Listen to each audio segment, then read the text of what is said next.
ಇದು ಬಹಳ ದುಃಖದ ಸಂಗತಿ. ಬೆಂಗಳೂರು ಅಂತಾರಾಷ್ಟ್ರೀಯ ಸಿನಿಮೋತ್ಸವ 200 ಸಿನಿಮಾ ಪ್ರದರ್ಶನ ಆಗ್ತಾ ಇದೆ. ಈ ಇಡೀ ವಿಶ್ವದ ಬೇರೆ ಬೇರೆ ದೇಶದ ಸಿನಿಮಾಗಳು ಪ್ರದರ್ಶನ ಆಗ್ತಾ ಇದೆ. ಆದರೆ ಕೇಂದ್ರ ಸರ್ಕಾರ ಪರ್ಟಿಕ್ಯುಲರ್ಲಿ ಫಲಸ್ತೀನಿನ ಸಿನಿಮಾ ಪ್ರದರ್ಶನ ಆಗಬಾರ್ದು ಅಂತ ಒಂದು ನಿರ್ಬಂಧ ಹಾಕಿರ್ತಕ್ಕಂಥದ್ದು ಅದು ಸರಿಯಲ್ಲ.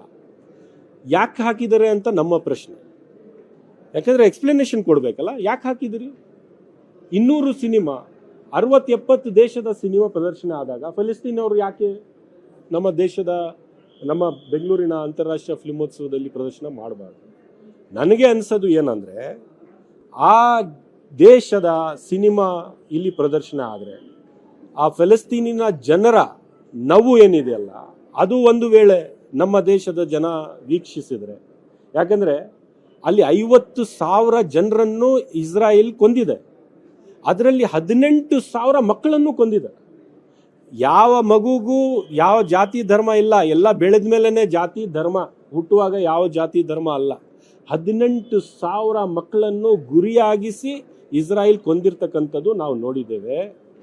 ಒಂದು ವೇಳೆ ಆ ದೇಶದ ನೋವು ನಮ್ಮ ಜನ ವೀಕ್ಷಿಸಿದ್ರೆ ನಮ್ಮ ಸರ್ಕಾರಕ್ಕೆ ಕೇಳ್ತಾರೆ ಅವರು, ಯಾಕೆ ಸ್ವಾಮಿ ಈ 18,000 ಮುಗ್ಧ ಮಕ್ಕಳ ಪರವಾಗಿ ನೀವು ಧ್ವನಿ ಎತ್ತಲಿಲ್ಲ, ಇಸ್ರಾಯೇಲ್ ವಿರುದ್ಧವಾಗಿ ನೀವು ಒಂದೇ ಒಂದು ಖಂಡನೀಯ ಮಾತನ್ನು ಆಡಿಲ್ಲ ಅಂತ ನಮ್ಮ ದೇಶದ ಸರ್ಕಾರಕ್ಕೆ, ನಮ್ಮ ಸರ್ಕಾರಕ್ಕೆ, ಕೇಂದ್ರ ಸರ್ಕಾರಕ್ಕೆ ಕೇಳ್ತೇವೆ ಅಂತ ಭಯದಿಂದ ಅವರು ಈ ಸಿನಿಮಾ ಇಲ್ಲಿ ವೀಕ್ಷಿಸಬಾರ್ದು ಅಂತ ನಿರ್ಬಂಧಗಳನ್ನು ಹಾಕಿದ್ದಾರೆ ಅಂತ ನನಗೆ ಅನಿಸ್ತಾ ಇದೆ. ನಾವು ಅದು ಈಗ ನೋಡಬೇಕು, ಯಾಕಂದ್ರೆ ಕೇಂದ್ರ ಸರ್ಕಾರ ಇದು ಕಂಟ್ರೋಲ್ ಮಾಡಿರ್ತಕ್ಕಂಥ ಒಂದು ಅಧಿಕಾರ ಅವ್ರಿಗಿರ್ತಕ್ಕಂಥದ್ದು.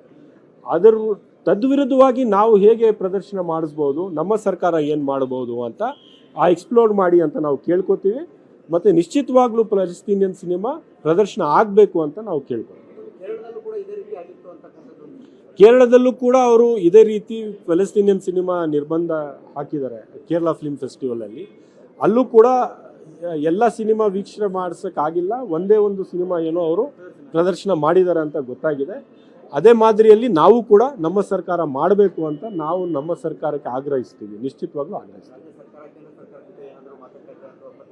ಹೌದು, ಏನಾದರೂ ಒಂದು ಮಾಡಬೇಕು, ಇದು ತಡಿಬಾರ್ದು ಅಂತ ನಾನು ಭಾಳ ಯಾಕಂದ್ರೆ ಆ ಫಲಸ್ತೀನಿನ ಜನ ಮೊದಲೇ ನೋವಲ್ಲಿದ್ದಾರೆ. ಅದರಲ್ಲಿ ಒಂದು ಸಿನಿಮಾ ಮಾಡಿದ್ರು ಅದು ಪ್ರದರ್ಶನ ಮಾಡೋದಕ್ಕೆ ಬಿಡೋದಿಲ್ಲ ಅಂದರೆ ನಮಗೆ ಫಲಸ್ತೀನಿನ ಜನರಿಗೆ ಏನಾದರೂ ವೈರತ್ವ ಇದೆಯಾ? ನೋಡಿ, ನಮ್ಮ ದೇಶದ ಇತಿಹಾಸ ಏನಿತ್ತು ಅಂದರೆ, ಹಿಂದೆ ಇವತ್ತಿರ್ತಕ್ಕಂಥ ಆರ್ಥಿಕ ಬಲಿಷ್ಠ ಶಕ್ತಿ ನಮ್ಗಿರಲಿಲ್ಲ. ಆ ಕಾಲದಲ್ಲಿ ನ್ಯೂಕ್ಲಿಯರ್ ಪವರ್ ನಾವು ಇರಲಿಲ್ಲ. ಇವತ್ತಿರ್ತಕ್ಕಂಥ ಸೈನ್ಯದ ಬಲ ಇದೆಯಲ್ಲ, ಬಲಿಷ್ಠ ಸೈನ್ಯದ ಬಲ ಭಾರತ ದೇಶ ಆವಾಗಿರಲಿಲ್ಲ. ಅಂದು ಕೂಡ ಭಾರತ ದೇಶದ ಗೌರವ ಅಷ್ಟೇ ಇತ್ತು. ಇಡೀ ಪ್ರಪಂಚದ ಜನ ಭಾರತ ದೇಶಕ್ಕೆ ಮನುಷ್ಯತ್ವದ ಮೌಲ್ಯದ ಮೇಲೆ ನಡೀತಾ ಇರ್ತಕ್ಕಂಥ ದೇಶ ಅಂತ ಗೌರವಿಸ್ತಾ ಇದ್ರು. ಮಹಾತ್ಮ ಗಾಂಧಿ ಈ ದೇಶದ ರಾಯಭಾರಿ ಅಂತ ಗೌರವಿಸ್ತಾ ಇದ್ರು. ಅಂಥ ದೇಶ ಇವತ್ತು ಫಲಸ್ತೀನಿನ ಸಿನಿಮಾ ನಮ್ಮ ದೇಶದಲ್ಲಿ ಪ್ರದರ್ಶನ ಆಗಬಾರ್ದು ಅಂತ ಆ ದೇಶದ ಸರ್ಕಾರ ಇವತ್ತು ಹೇಳಿದ್ರೆ ಇಡೀ ಪ್ರಪಂಚಕ್ಕೆ ಬೇರೆ ಸಂದೇಶ ಹೋಗುತ್ತೆ. ಅದು ಹೋಗಬಾರ್ದು. ಸರ್ಕಾರ ನೀವು ಯಾರ ಪರ ಆದರೂ ಇರಲಿ, ಈ ದೇಶದ ಜನ ಮನುಷ್ಯತ್ವದ ಪರ ಇದ್ರೂ ಇವತ್ತು ಕೂಡ ಇದ್ದೀವಿ, ಮುಂದೆನೂ ಕೂಡ ಇರ್ತೇವೆ ಅಂತ ನಾನು ಹೇಳ್ತೇನೆ. ಇಲ್ಲ, ಅವ್ರಿಗೂ ಎಲ್ಲ ಗೊತ್ತಿದೆ. ಆದರೆ ಈ ಫಲಸ್ತೀನಿನ ವಿರುದ್ಧ ಇಸ್ರಾಯೇಲಿನ ದಾಳಿಯಲ್ಲಿ ಅವರು ಮೌನವಾಗಿದ್ರು. ಕೇಂದ್ರ ಸರ್ಕಾರ ಇಸ್ರಾಯೇಲ್ ಪರ, ಅಮೆರಿಕ ಪರ ಒಂದು ರೀತಿ ಶರಣರಾಗಿದ್ರೋ ಏನೋ ಗೊತ್ತಿಲ್ಲ ನನಗೆ. ಆದರೆ ಇವತ್ತು ಅಮೆರಿಕ ಇದೇ ನಮ್ಮ ದೇಶದ ಜೊತೆಗೆ ಯಾವ ರೀತಿ ವ್ಯವಹಾರ ನಡೆಸ್ತಾ ಇದ್ದಾರೆ, ಯಾವ ರೀತಿ ನಮಗೆ ಅಗೌರವಾಗಿ 50% ಟ್ಯಾರಿಫ್ ಆಗಬೇಕಾದ್ರೆ ನಾವು ಏನು ಆಫ್ರಿಕಾಲಿ ಇರ್ತಕ್ಕಂಥ ಯಾವುದೋ ಒಂದು ಬಡ ದೇಶನ ಭಾರತ ದೇಶಕ್ಕೆ ತಮ್ಮದೇ ಆದಂಥ ಸ್ಥಾನಮಾನ, ಗೌರವ, ನಮ್ಮದೇ ಆದಂಥ ಒಂದು ಆರ್ಥಿಕ ಶಕ್ತಿ, ಸೈನ್ಯದ ಶಕ್ತಿ, ನಾವು ಒಂದು ನ್ಯೂಕ್ಲಿಯರ್ ಪವರ್, ಆದರೆ ಅಮೆರಿಕ ನಮ್ಮ ಜೊತೆಗೆ ನಡೆಸ್ತಾ ಇರ್ತಕ್ಕಂಥದ್ದು ಯಾವ ರೀತಿ? ಅದಕ್ಕೆ ಖಂಡಿಸಿದು ನಮ್ಮ ದೇಶದ ಸರ್ಕಾರ, ನಮ್ಮ ಕೇಂದ್ರ ಸರ್ಕಾರ ಖಂಡಿಸಿಲ್ಲ ಅಂದರೆ ಏನು ಅದಕ್ಕೆ ಸಂದೇಶ ಹೋಗುತ್ತೆ? ಸೊ ನೀವು ಅವ್ರ ಪರ ನಿಂತಿದ್ರು ಸಹ ಅವರು ನಿಮ್ಮ ಜೊತೆಗೆ ಈ ರೀತಿಯ ವ್ಯವಹಾರ ನಡೆಸ್ತಾ ಇದ್ದಾರೆ. ಆದರೆ ಯಾರೇ ಎಷ್ಟೇ ಬಲಿಷ್ಠವಾಗಿರಲಿ, ನಾವು ಮನುಷ್ಯತ್ವದ ಪರವಾಗಿ ನಿಂತ್ಕೊಳ್ಳುವಾಗ ನಮಗೆ ಒಂದು ನೈತಿಕ ಬಲ ಇರುತ್ತೆ. ಅದು ನಾವು ಹಿಂದೆನೂ ಕಳ್ಕೊಂಡಿರಲಿಲ್ಲ. ಇವತ್ತಿನ ಸರ್ಕಾರಕ್ಕೆ ನಾವು ಆಗ್ರಹಿಸ್ತೀವಿ, ಆ ನೈತಿಕ ಬಲವನ್ನು ನಾವು ಬಿಡಕೂಡದು ಅಂತ ನಾವು ಹೇಳ್ತೇವೆ. ಇದು ಭಾಳ ದುಃಖದ ಸಂಗತಿ. ಬೆಂಗಳೂರು ಅಂತಾರಾಷ್ಟ್ರೀಯ ಸಿನಿಮೋತ್ಸವ 200 ಸಿನಿಮಾ ಪ್ರದರ್ಶನ ಆಗ್ತಾ ಇದೆ. ಈ ಇಡೀ ವಿಶ್ವದ ಬೇರೆ ಬೇರೆ ದೇಶದ ಸಿನಿಮಾಗಳು ಪ್ರದರ್ಶನ ಆಗ್ತಾ ಇದೆ. ಆದರೆ ಕೇಂದ್ರ ಸರ್ಕಾರ ಪರ್ಟಿಕ್ಯುಲರ್ಲಿ ಫಲಸ್ತೀನಿನ ಸಿನಿಮಾ ಪ್ರದರ್ಶನ ಆಗಬಾರ್ದು ಅಂತ ಒಂದು ನಿರ್ಬಂಧ ಹಾಕಿರ್ತಕ್ಕಂಥದ್ದು ಅದು ಸರಿಯಲ್ಲ. ಯಾಕೆ ಹಾಕಿದ್ದಾರೆ ಅಂತ ನಮ್ಮ ಪ್ರಶ್ನೆ. ಯಾಕಂದರೆ ಎಕ್ಸ್ಪ್ಲನೇಷನ್ ಕೊಡಬೇಕಲ್ಲ, ಯಾಕೆ ಹಾಕಿದಿರಿ? 200 ಸಿನಿಮಾ 60-70 ದೇಶದ ಸಿನಿಮಾ ಪ್ರದರ್ಶನ ಆದಾಗ ಫಲಸ್ತೀನವರು ಯಾಕೆ ನಮ್ಮ ಬೆಂಗಳೂರಿನ ಅಂತಾರಾಷ್ಟ್ರೀಯ ಫಿಲ್ಮೋತ್ಸವದಲ್ಲಿ ಪ್ರದರ್ಶನ ಮಾಡಬಾರ್ದು? ನನಗೆ ಅನಿಸೋದು ಏನಂದರೆ, ಆ ದೇಶದ ಸಿನಿಮಾ ಇಲ್ಲಿ ಪ್ರದರ್ಶನ ಆದರೆ ಆ ಫಲಸ್ತೀನಿನ ಜನರ ನೋವು ಏನಿದೆಯಲ್ಲ, ಅದು ಒಂದು ವೇಳೆ ನಮ್ಮ ದೇಶದ ಜನ ವೀಕ್ಷಿಸಿದರೆ, ಯಾಕಂದರೆ ಅಲ್ಲಿ 50,000 ಜನರನ್ನು ಇಸ್ರಾಯೇಲ್ ಕೊಂದಿದೆ. ಅದರಲ್ಲಿ 18,000 ಮಕ್ಕಳನ್ನು ಕೊಂದಿದೆ. ಯಾವ ಮಗುಗೂ ಯಾವ ಜಾತಿ ಧರ್ಮ ಇಲ್ಲ, ಎಲ್ಲ ಬೆಳೆದ ಮೇಲೇ ಜಾತಿ ಧರ್ಮ, ಹುಟ್ಟುವಾಗ ಯಾವ ಜಾತಿ ಧರ್ಮ ಅಲ್ಲ. 18,000 ಮಕ್ಕಳನ್ನು ಗುರಿಯಾಗಿಸಿ ಇಸ್ರಾಯೇಲ್ ಕೊಂದಿರ್ತಕ್ಕಂಥದ್ದು ನಾವು ನೋಡಿದ್ದೇವೆ. ಒಂದು ವೇಳೆ ಆ ದೇಶದ ನೋವು ನಮ್ಮ ಜನ ವೀಕ್ಷಿಸಿದರೆ ನಮ್ಮ ಸರ್ಕಾರಕ್ಕೆ ಕೇಳ್ತಾರೆ ಅವರು, ಯಾಕೆ ಸ್ವಾಮಿ ಈ 18,000 ಮುಗ್ಧ ಮಕ್ಕಳ ಪರವಾಗಿ ನೀವು ಧ್ವನಿ ಎತ್ತಲಿಲ್ಲ? ಇಸ್ರಾಯೇಲ್ ವಿರುದ್ಧವಾಗಿ ನೀವು ಒಂದೇ ಒಂದು ಖಂಡನೀಯ ಮಾತನ್ನು ಆಡಿಲ್ಲ ಅಂತ ನಮ್ಮ ದೇಶದ ಸರ್ಕಾರಕ್ಕೆ, ನಮ್ಮ ಸರ್ಕಾರಕ್ಕೆ, ಕೇಂದ್ರ ಸರ್ಕಾರಕ್ಕೆ ಕೇಳ್ತೇವೆ ಅಂತ ಭಯದಿಂದ ಅವರು ಈ ಸಿನಿಮಾ ಇಲ್ಲಿ ವೀಕ್ಷಿಸಬಾರ್ದು ಅಂತ ನಿರ್ಬಂಧಗಳನ್ನು ಹಾಕಿದ್ದಾರೆ ಅಂತ ನನಗೆ ಅನಿಸ್ತಾ ಇದೆ. ನಾವು ಅದು ಈಗ ನೋಡಬೇಕು, ಯಾಕಂದರೆ ಕೇಂದ್ರ ಸರ್ಕಾರ ಇದು ಕಂಟ್ರೋಲ್ ಮಾಡಿರ್ತಕ್ಕಂಥ ಒಂದು ಅಧಿಕಾರ ಅವ್ರಿಗಿರ್ತಕ್ಕಂಥದ್ದು.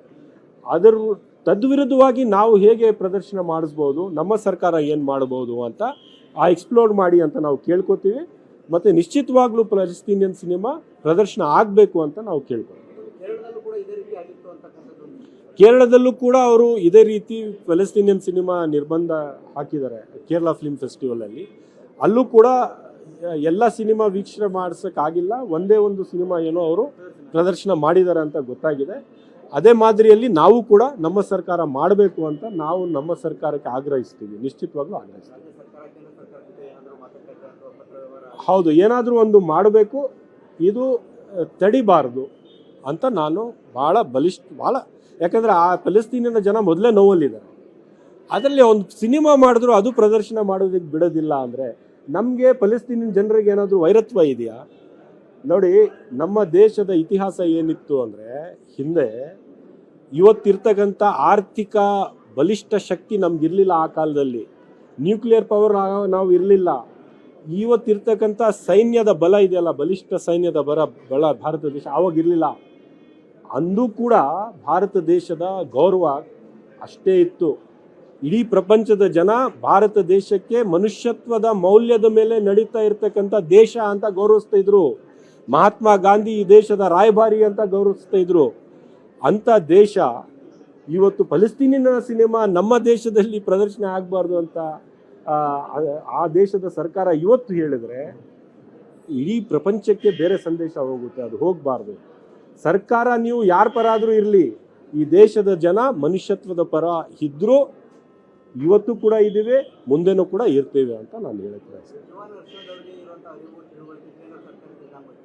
ಇಲ್ಲ, ಅವ್ರಿಗೂ ಎಲ್ಲ ಗೊತ್ತಿದೆ.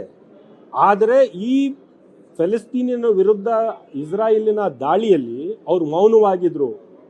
ಕೇಂದ್ರ ಸರ್ಕಾರ ಇಸ್ರಾಯೇಲ್ ಪರ, ಅಮೆರಿಕ ಪರ ಒಂದು ರೀತಿ ಶರಣರಾಗಿದ್ರೋ ಏನೋ ಗೊತ್ತಿಲ್ಲ ನನಗೆ.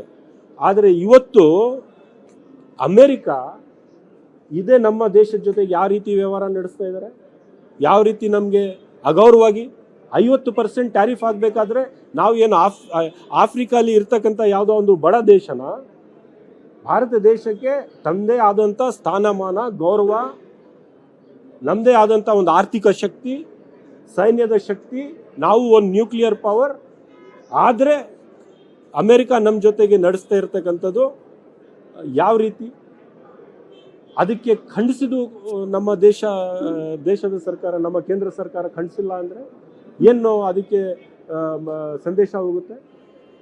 ಸೊ ನೀವು ಅವ್ರ ಪರ ನಿಂತಿದ್ರು ಸಹ ಅವರು ನಿಮ್ಮ ಜೊತೆಗೆ ಈ ರೀತಿಯ ವ್ಯವಹಾರ ನಡೆಸ್ತಾ ಇದ್ದಾರೆ.